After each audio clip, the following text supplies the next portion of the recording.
诛九族是古代实施的连诛法，它有很多解释啊，有的是以犯人为中心，本人加上4代加下4代，共9代；还有一种呢是父族4、母族3、妻族2。简单的来说呢，以犯人为中心的上下4代全部都要死。而明朝的方孝孺和景清是历史上唯2个被诛10族的人，连学生门客朋友都被诛杀了。据说光是行刑呢都持续了10几天，尸体都来不及处理，堆积如山，时不时还有人的脑袋滚落，属实是吓人。但事实真的如此吗？朱棣就真的这么残暴不仁吗？今天我们主要看看方孝孺是否真的被诛10族。如果喜欢本期视频的话，求观众老爷们点一个小小的赞。这就开始我们本期视频。方孝孺字希直，台州府宁海人。小时候就是一个很聪明的人，成人后呢也很有才华，满腹经纶，才华横溢。朱元璋曾经2次召见他，要给他官做。本来朱元璋是把方孝孺留给朱标用的，结果朱标暴死。后来方孝孺被仇家举报和谋反有关系，就被逮捕进了京城。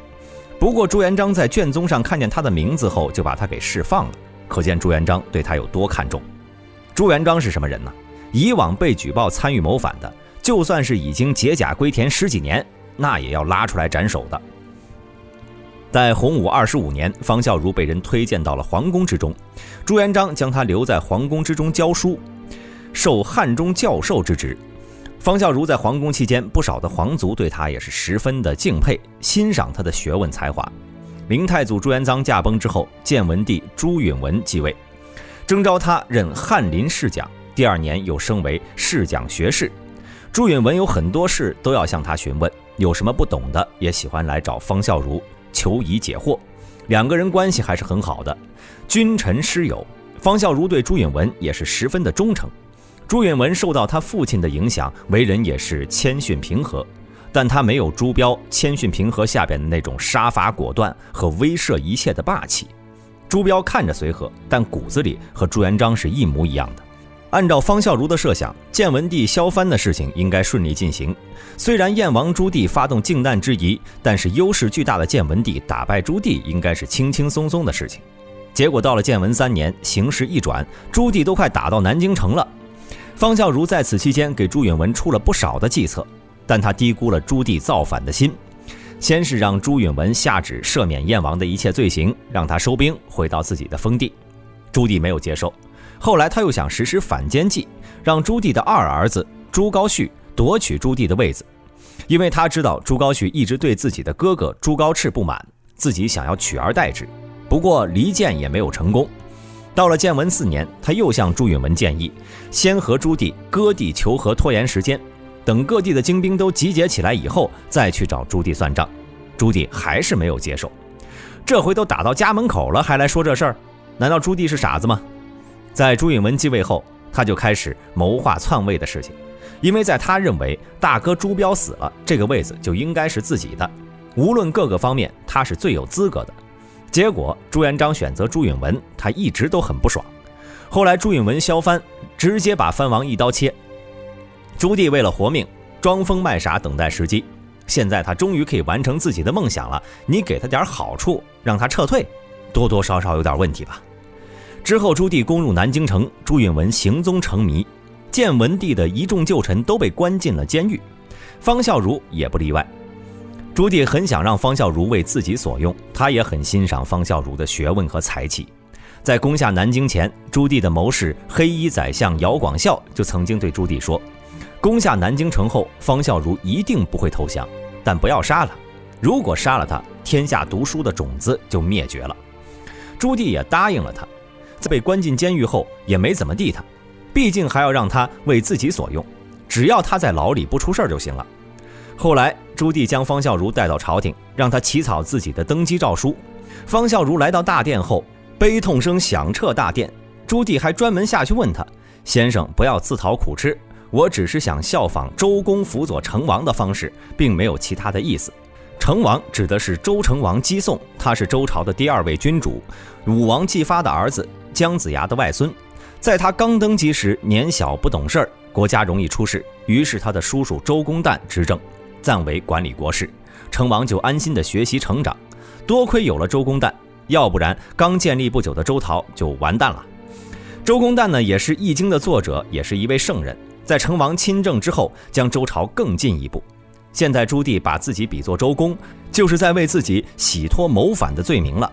方孝孺马上就回击：你说你是周公，那你要辅佐的周成王在哪里？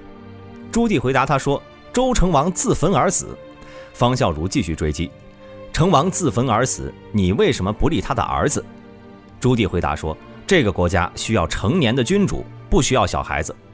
方孝孺又是一记重拳：需要成年的君主，那你为什么不立成王的弟弟当皇帝？朱棣这个时候已经不耐烦了，回答他说：这是我们朱家的事情。